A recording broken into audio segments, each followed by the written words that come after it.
আজকে বানাবো ফুলকপির রোস্ট। আর এটি খেতে কিন্তু ভীষণ দারুণ লাগে, আর একেবারে অনুষ্ঠান বাড়ির মতন বানাবো। তো ফুলকপি এটি ভাত দিয়ে, রুটি দিয়ে বা সাদা ভাত, ফ্রাইড রাইস, পরোটা সব কিছুর সাথেই এটা কিন্তু ভালো লাগে খেতে। নমস্কার, আমি অনু। তাহলে চলুন আজকে ফুলকপি রোস্টের রেসিপিটা দেখে নিই।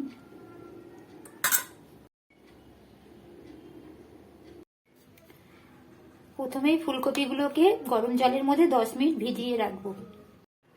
এখন গ্রেভিটা করার জন্য কড়াতে 2 চামচের সাদা তেল দিয়েছি, তার মধ্যে দিয়ে দিয়েছি অল্প একটা মিডিয়াম সাইজের পেঁয়াজ, আর এখানে রেখেছি 1 চামচে চারমগজ আর কাজু 1 চামচে আর একটু কটা কিশমিশ, এগুলোকে এর মধ্যে দিয়ে দেবো।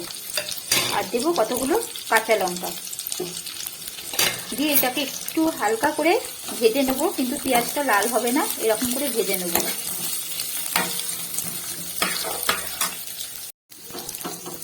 এটা 1 মিনিটের মতো ভেজে নিয়েছি। এখন এর মধ্যে দিয়ে দেবো 1 কাপ জল। এবার দিয়ে এইটাকে আমি আরেকটু চাপা দিয়ে সেদ্ধ করে নেব। চাপা দিয়ে সেদ্ধ করে নিয়ে তারপর আমি একটা পেস্ট বানিয়ে নেব। এটা এখন সেদ্ধ হয়ে গেছে, এটাকে এখন নামিয়ে ঠান্ডা করে একটা পেস্ট করে নেব। এখন আমি কড়াই 2 চামচে সাদা তেল দিয়েছি, আর ফুলকপিগুলো এর মধ্যে দিয়ে দেবো। দিয়ে ফুলকপিগুলোকে ভালো করে ভেজে নেব।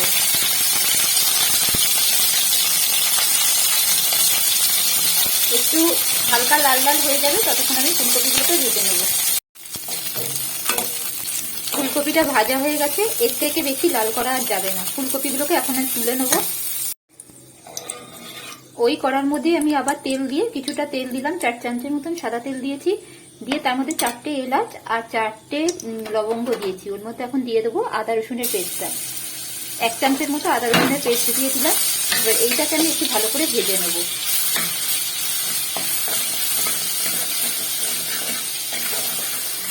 এখন এর মধ্যে আমি দিয়ে দেবো অল্প নুন, দেবো 1 চামচের মতো নুন দিলাম, আর দেব জিরে গুঁড়ো 1 চামচের মতো, জিরে গুঁড়ো 1 চামচের মতো, ধনে গুঁড়ো আর 1 চামচে লঙ্কা গুঁড়ো। সব দিয়ে আমি ভালো করে কষতে থাকবো। এখানে আমি কিন্তু হলুদ দেব না। আর এখন এর মধ্যে আমি দিয়ে দেবো ফেটিয়ে রাখা টক দই 3 চামচের মতো ফেটিয়ে রাখা টক দই দিয়ে আমি কিন্তু আবার ভালো করে এটাকে কষবো। এটা কিছুক্ষণ কষে নেবো, 2 মিনিট ভালো করে কষিয়ে নেব। এই মশলাটা কষা হয়ে গেছে, এর মধ্যে আমি এখন দিয়ে দেবো আমি যেই পেস্টটা তৈরি করেছিলাম, পেঁয়াজ, কাজু, চারমগজ, কিশমিশ দিয়ে, ওই পেস্টটা এর মধ্যে দিয়ে দেবো। দিয়ে দিলাম, দিয়ে এটাকে আবার ভালো করে কষিয়ে নেব। গ্যাসের ফ্লেমটা লো করে 2-3 মিনিট আবার এটাকে ভালো করে কষাবো, যতক্ষণ না এর থেকে ভালো করে তেল ছেড়ে যায়। 2-3 মিনিট পর দেখাচ্ছি, দেখুন মশলাটা কষা হয়ে গেছে। এর মধ্যে এখন আমি দিয়ে দেবো ভেজে রাখা ফুলকপিগুলো দিয়ে আরো আমি 2 মিনিটের মতো ভেজে নেব। লো ফ্লেমেই ভাজবো, কারণ ফুলকপিগুলো মোটামুটি সেদ্ধই হয়ে গেছে, যেহেতু গরম জলে ছিল, তারপর আবার আমি এটাকে ভেজেছি। তো এখন 2 মিনিটের মতো আমি এটাকে আবার একটু ভেজে নেব।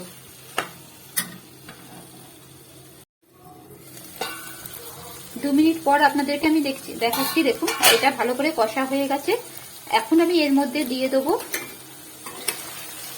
অল্প একটু চিনি, যেহেতু টক দই আছে, একটু চিনি না দিলে ভালো লাগবে না, অল্প একটু চিনি দিয়ে দিলাম। আর দেবো এখন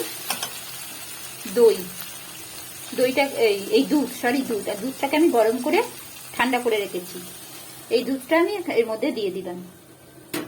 এখানে জলও দেওয়া যেতে পারে, আমি দুধ দিলাম। এবার দুধটা দিয়ে আমি আরো 10 মিনিট এটাকে আমি এখন লো ফ্লেমে চাপা দিয়ে রেখে দেবো।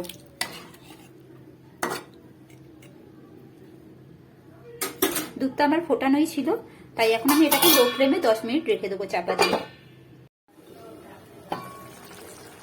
10 মিনিট পর আপনাদেরকে দেখাচ্ছি, ফুলকপি রোস্টটা একেবারেই হয়ে গেছে, আর ফুলকপিগুলো নরমও হয়ে গেছে।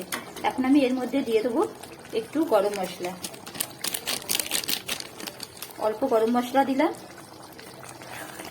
আর দেবো 1 চামচে বাটার,